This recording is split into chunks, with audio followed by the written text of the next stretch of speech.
So, sige, proceed na tayo sa music. Yes, understand yun. Check. Yeah. Ako'y may gratis sa mundo. Di matunay na anak may kaya rin patunayan ito. Kung tunay kang bigla ng pangyayari sa mundo, pinahana akong ipagkaloob sa inyo. Amon man ako'y nagpapasalamat ng lubos, kasi alam ko na tunay ako anak ng Diyos. Di man sila perfecto at meron mang pagkukulang, di man tunay na ama ina, pero siya tunay ko magulang. Ako'y 3 taon na una ko na magkamalay. Naalala ko pa noon ako'y natinggal kalinanay. Pagkagaling sa trabaho'y mag-alabong kami ni tatay. Masaya kaming 3 sa maliit namin na bahay. Pero habang ako'y lumalaki, ay para bang nag-iiba. Dumadalas sa pagkatalo ng aking ama't ina, abing na sa isa't isa. Nag-ialila ng palila ng masasakit na sa ila. Hindi na makatakan ng kunting at tahanan. Magtakip na lang nagulan, magsilip nagsisigawan na. Sinubukan ko na napapansin pag may awan sila. Nagtila at muti-muti kay hindi na pupuna.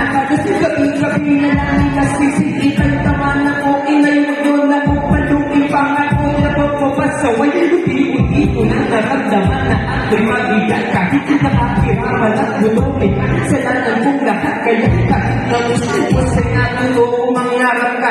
Walang pagsusutos sa pag-aaral at sikap ang masakali nasa hilang kapay balang araw. At tuwag ko sa pamilya makahana. Amon man ako'y ay buwagin sa mundo. Di man tunay na anak may kaya rin patunayan ito. Kung tunay kang may dahilan ang pangyayari sa mundo, napagdadhana ikang landas na inay magtagpo. High school na ako, tapos nasa elementarya. Sa pag-aaral ay umabot ng parangal at mga medalya. Sa wakas sa aking pamilya ay muli ng ligaya. Niulit si mama at magiging proud sa akin si papa. Pero ako'y pagkeri para matali, katutubang masakit na ang papuri ni amay sadyang mahirap makamit. Mabuti na lang at adyang pasikin na sumusuporta, pero bakit kailangan magyari pa sa wisyo na sukat? Ikaw ay mabuyo, kaya dinagdagal na iwan na ako na mag-isa sa sulong at nagumukot. Puti na lang na meron pa ako mga tropa masaya sa kalsada, pati na rin sa eskwela. Lahat na pa-uwi, pagdating paaralan, pamasahin, inibed at pakamakatulong naman. Patakaran maaayos din ang mga suliranin na rin ay kakanganan. Hindi makasakali na malalumatan. Talagang tumayaan na makinig siya sa akin. Ramdam ko ang saya kapag inisip ay malalim. Hindi ko mapaliwanag, pero parang gumaan ang loob ko pagkatapos na siya ipagsabi. Oo, man ako'y nagpapasalamat ng lubos, kasi alam ko na tunay ako anak ng Diyos. Sa buhay di mawawala ka sa sakit na katotohanan. Mga aral na kailangan mo matutunan. Ako'y pumating sa bahay, may pagiging patusok sa tabi na hindi magkulay. Pinagtapat na silin mga kapatid ko tunay. At nagtotoo ko na inay, gawin ang daw ng buhay. Parang ang hirap naman, yan ang maintindihan. Ba't ganyan nyo lang sinabi? Ano kung di ko walang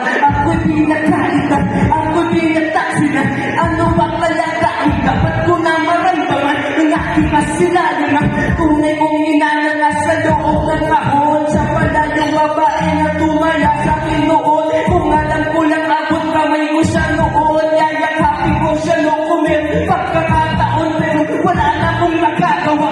Huli na ako ang lahat, di ko na alam kung paano ba ako makakaangat sa ating pagkakalubog, sa lungkot at sa inis at nagpasyadong umalis. Ako'y may lugar din sa mundo. Di man tunay na anak, may kahit patunayan ko. Kung tunay ang may dahilan ang pangyayari sa mundo, di na akong ipagkaloob sa inyo. Ang buwan ako'y nagpapasalamat ng lubos, kasi alam ko na tunay akong anak ng Diyos. Wala kang ang tanong na sa iyong pinanggalingan, ang hayaan na wala ka rin. Ang bukas malatigaan, ang punas malamig sa bahay. Lahat ay gagawin para lamang makatapos ang kolehiyo. Para lamang makikikita ako. Bumubali ko, pangarap ko, magbubuo ko ng pamilya ko. Pinanatali kasal sa babae, pinatali sa kulit, puro pamilya. Pagtapos ng piso, para nalaman namin na anak. Pinatap ko sa aking bisig at di ko napigilan na umiyak. Ako'y ang lugar ko sa mundo. Thank you po. Page